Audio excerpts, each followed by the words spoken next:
The second item is that we, like I said, we are a party which is very much vigilant and alive to the unexpected.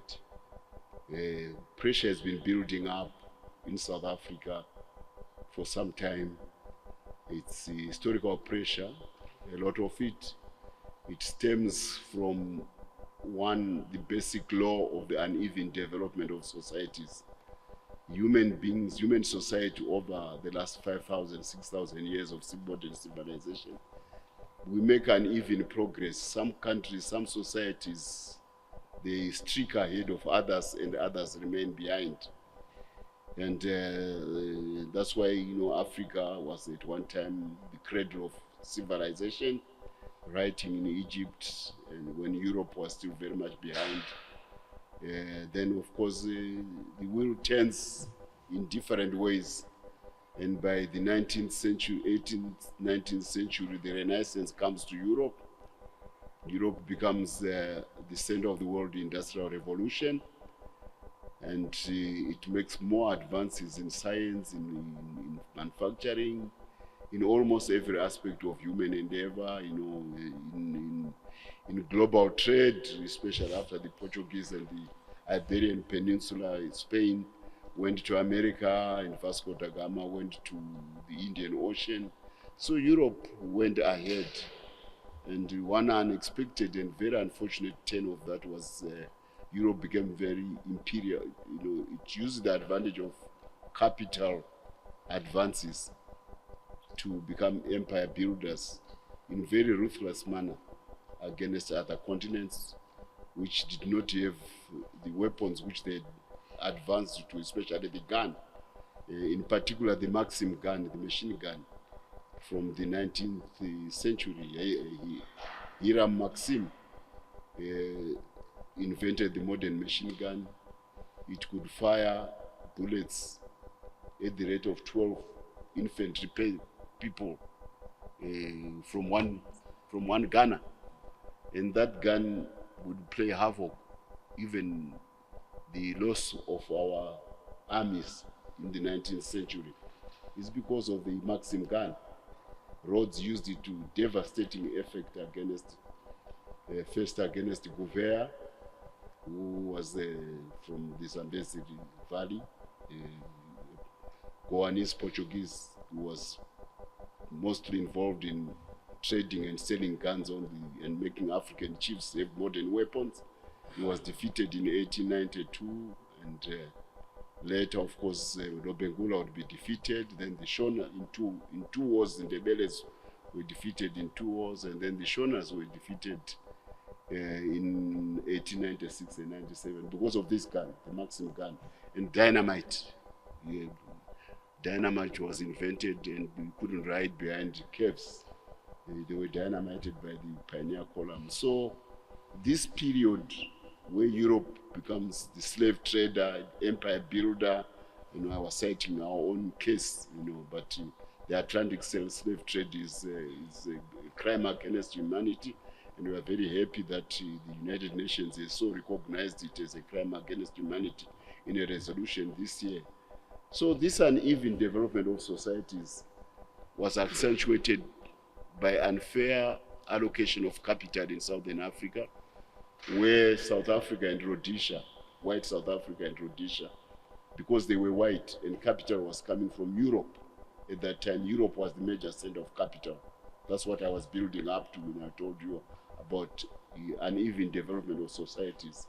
So London, New York, Frankfurt, Paris, Milan, they all became centers of capital, and they preferred to give societies where white people had gone abroad on behalf of European imperialism and settled in other countries. They gave them capital to make them those strong outposts of Europe in Africa.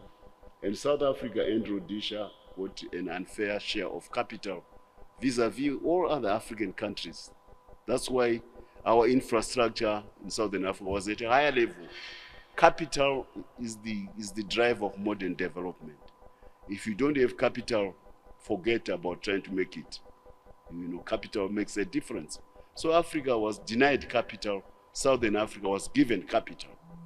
And we were eventually forced, my generation, to fight in order to address the entrenched nature of these regimes in Southern Africa, which had benefited from strong states, a strong army, and potted armies because of unfair advantage of access to capital. Now, the result is that labor also follows capital. You go where there are jobs. And from the 1920s onwards, there is movement of labor in the region to go to the gold mines of South Africa, to go to the diamond mines of Kimberley, and also the whole infrastructure to support that gold mining industry in South Africa begets a very advanced industrial society, which makes everybody go to South Africa for jobs, to go to Rhodesia for jobs. There was a company called Wenera. It was a company recruiting all the way up to Namibia, up to Congo, up to Malawi, taking people to go to South Africa to go to the jobs. And equally here in Zimbabwe, Wenera used to bring laborers from Malawi. You may want to know that originally Salisbury, Nationally, and Maputo, there was a very big number of expatriate Malawians. The name Banda would be, when you go to school, for boarding school, Malawi names were there because they were exposed to the labor mobility and the modern access to facilities of capital, whilst our people who had lost were still sulking from having lost in 1896. They were not that keen to go and work for white people, these local Zimbabwe people. So the Malawians came in. So this issue of mobility of labor to South Africa, it must not be politicized. It's historical. It owes, of course, to that period. Unfortunately, as we became independent, we have this burden from the past. And the only way it can be addressed is that we should attract capital in dollops, in big chunks, into the region, so that the resources which are distributed all over the region can be exploited in the various national jurisdictions or where we are. Then people remain in where they are, or even if they move, they are moving where opportunities are arising and ebbing as capital exploits the capacity of the region, so that we do not create pressures where poverty is weaponized the way it has now been done in South Africa. We have poor people coming from all over Africa, including from Zimbabwe, of course, going to seek opportunities in South Africa because of the superior level of exposure to capital. And then there's also the aspirations of the poor people in South Africa themselves, who say, well, this is our home country. Now we've got everybody coming into our home turf. Maybe these people should have what's happening to their homes. So then there are nefarious elements who then weaponize that poverty between the poor to start antagonizing and creating a situation where they finger pointed each other. So the border now is teeming. This is an unexpected situation, which, although it was building, the level at which it is, the twist at which it is taking, is one where the governments need to rise to this new challenge. And our president, I told you that a couple of weeks ago, was meeting President Cyril. It was to see how we can create value chains within the region, so that we can, first of all, make it very safe for capital, because what's happening in South Africa, it scares capital.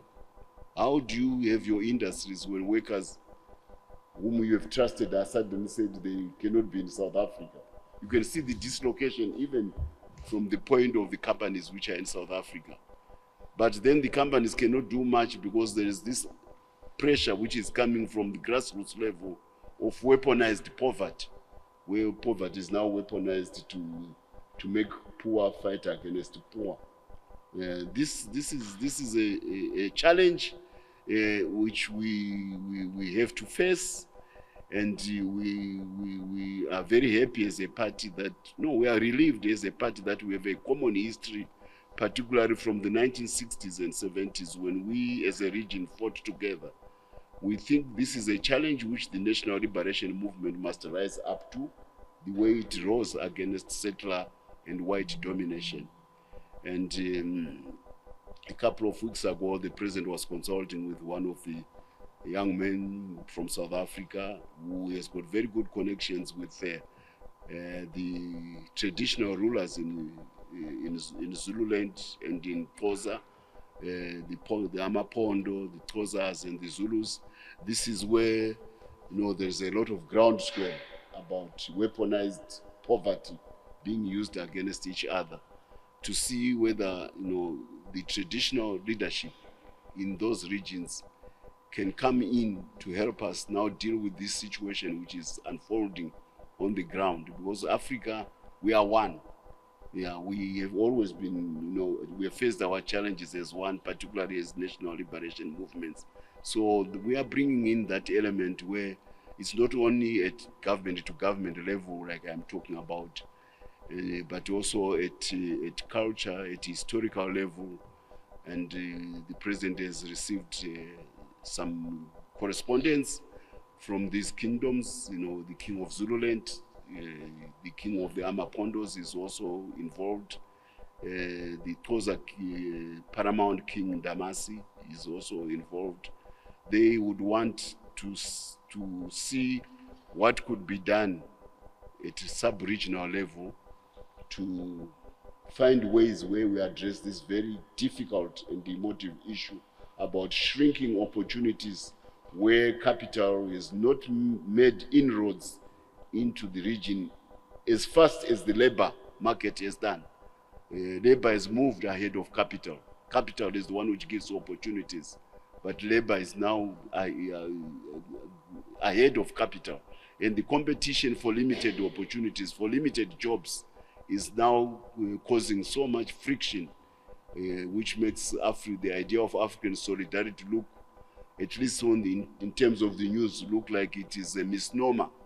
Well, it should really be the truth. And I'm happy the president meetings with these emissaries from the South African traditional kings, Prince Sivile Mabandla. He met President Mnangagwa.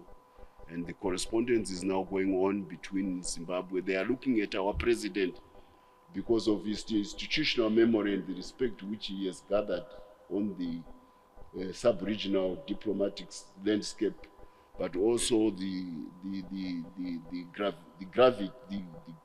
weight which is carrying in African diplomacy on the global stage. You saw how we performed in New York when we were being voted in the Security Council. The respect for Zimbabwe is back because of what our president has been doing. So there's a feeling by these traditional rulers from South Africa that they want to ride on our president to look at ways which diffuse this situation which is unfolding. But more important, we want to create a region where capital can come in huge volumes, so that we can unleash the capabilities of this very well-endowed region. We are in a transition in terms of mobility from the fossil fuel. All these cars which you are seeing on the road, the engines are made from petrol and diesel. It's only a matter of months away before they will probably be swept away by electric vehicles. It's happening now. I don't know whether you've noticed that in this town there are a lot of new showrooms of vehicles, of brand names which you've never seen before, mostly from China. China has taken the lead. I think more than 60%